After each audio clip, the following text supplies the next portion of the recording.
Hey everybody, it is Pastor Vern.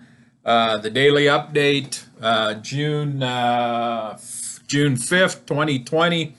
One day closer to being together again.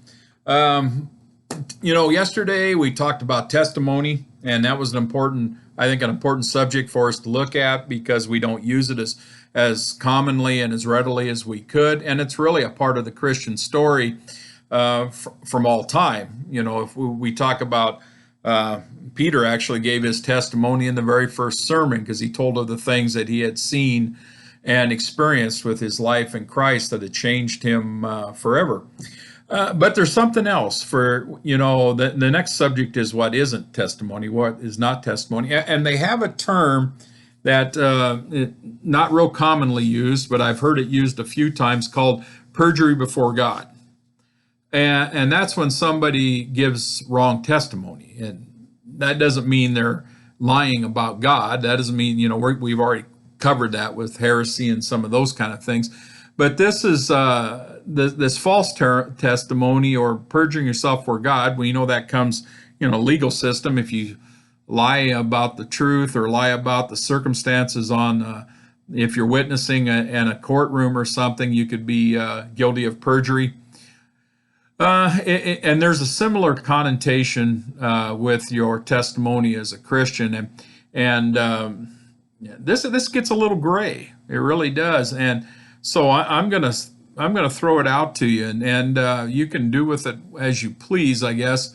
But what we talk about here is in perjury of your testimony and in the perjury before God is when you give testimony that's to get attention and grab the spotlight and really to be about you or giving someone else a thrill of someone who has been changed without really leaving the inner with leaving your inner self untouched and not really putting it into the context of, yes, it's changed you, it's just a great story. And I've heard a few of those too that are great stories that are embellished, extremely embellished.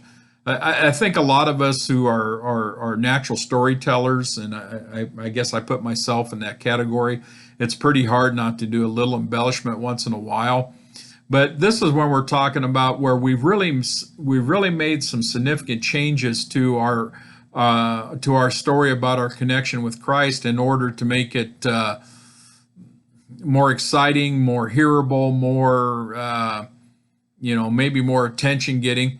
And sometimes it works both ways in your relationship with God. Sometimes you dirty up your testimony. What does that mean? Well, it means you make yourself maybe a more contemptible character than you were, and that God had really drug you up out of the depths. Some of you have heard some of my testimony. I wasn't the person that I needed to be, especially in my early adulthood, and I was not. I was very imperfect, more imperfect maybe than I am now. I guess that's subjective also. But so there is some of that aspect to it, but to embellish it and to make it bigger than life, that's another whole part of the aspect that is really not testimony but perjury before God. And the other part of it is maybe we can just do the opposite. We clean it up a little bit. We say, sometimes the way God works with us is not succinct, is not clean, is not perfect, it's not easy. Sometimes God has to drag us kicking and screaming. And sometimes we have to go through several ups and downs or triumphs and relapses. And sometimes we have to get to a place that's very low before God can really get our attention. And it is just as I don't know what the right term is. It's just as much perjuring before God if you clean the story up too much, because then you're not giving God credit for lifting you out of maybe a deep and dark place. And, your testimony does not have to be super dramatic, and it doesn't have to have a sense of of a novel type quality where when you're in suspense, and what's happening next. And we don't have to, and if it's a true story about where you've been and where you've come from, you don't have to clean it up if you're in the safety of a Christian community. And that's where the small group testimony is probably something that is more touching, sometimes more uplifting.